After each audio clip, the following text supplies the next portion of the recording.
తాకట్లో ఉన్న మీ బంగారాన్ని విడిపించి ఆ రోజు ఆన్లైన్ రేటుకి కొంటాం. Sharma gold company. అతను మాజీ మంత్రి. అతని రాజకీయ జీవితంలో ఎన్నో ఒడిదుడుకులు, మరెన్నో ఆటుపోట్లు చూసుంటాడు. కష్టాల కడలతో స్నేహం కూడా చేస్తుంటాడు. కానీ నేడు స్టేజ్ పై దుఃఖాన్ని పంట కింద ఒడిసి పట్టుకున్నాడు. ఓ చిన్నారి మాటలకు ఎమోషనల్ అయిన మాజీ మంత్రి స్టేజ్ పై కన్నీరు పెట్టుకున్నారు.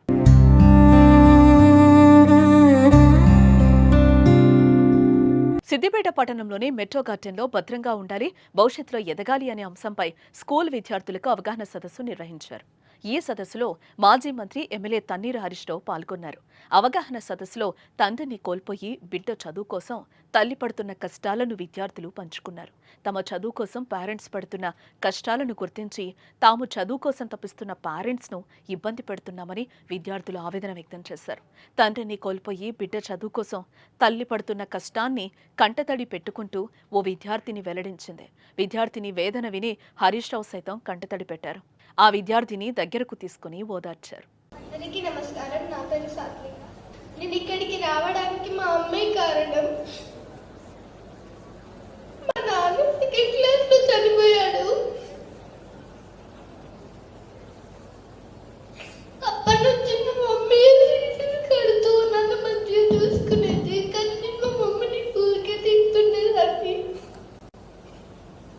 నేను ఇప్పటి నుంచి మా మమ్మీని మంచిగా చూసుకుంటాను. మా మమ్మీకి మంచి పేరు తీసుకున్నాను. మా మమ్మీ డాడీకి వాల్యూ, వాళ్ళ పేర్లకి వాల్యూ ఇస్తాను. ధన్యవాదాలు. ఇక మన జీవితంలో తల్లిదండ్రుల పాత్ర కీలకమని, మనం ఎదిగేందుకు వారి జీవితంలో ఎన్నో త్యాగాలు చేస్తున్నారని అన్నారు. అందుకే ఎప్పుడూ అమ్మా నాన్నల పట్ల ఎప్పుడూ కృతజ్ఞతతో ఉండాలంటూ వారు చెప్పిన విధంగా నడుచుకుంటూ భవిష్యత్తులో మంచి స్థానానికి ఎదగాలంటూ హరీష్ రావు ఆకాంక్షించారు. అమ్మా నాన్నల గౌరవాన్ని మనకు అర్థమయ్యేటట్టు చెప్పి, వాళ్ళ విలువ మనకు తెలిసేటట్టు చెప్పి, మనందరికీ కళ్ళు తెరిపించినటువంటి గురువు గారికి కూడా మనం చప్పట్లు కొట్టాలా వద్దా? కమాన్, ఎంత వెళ్ళే కదా, ఎంత బాగా చెప్పింది రంజిత్ మనకు. Are you realized or not? అందరూ రియలైజ్ అయ్యారా? The value and the importance of parents and the teachers. You understood? Can I expect behavioural change from today onwards? ఈ రోజు నుంచి మీ అందరిలో మార్పు చూడొచ్చా నేను? ఎన్ని రోజులు ఉంటుంది ఈ మార్పు? Lifetime? Will you promise me? Or మళ్ళీ ఒక 2-3 రోజుల్లో మర్చిపోతారా? వాళ్ళు ఎప్పుడు అమ్మ మీద గులగడము, అమ్మను తిట్టడము, అమ్మను ఇబ్బంది పెట్టడము, అమ్మను ఏడ్పించడం చేస్తారా? ప్రామిస్ ఇస్తారా నాకు? ఎవరి మీద promise?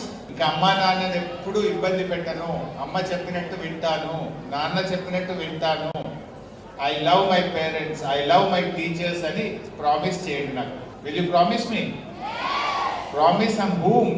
On me or on you, on your parents? మీరు ఎవరినైతే బాగా ఇష్టపడతారో వాళ్ళ మీద ఒట్టేసి నాకు మాట ఇవ్వండి. అమ్మా నాన్నని ఇబ్బంది పెట్టము ఈ రోజు నుంచి.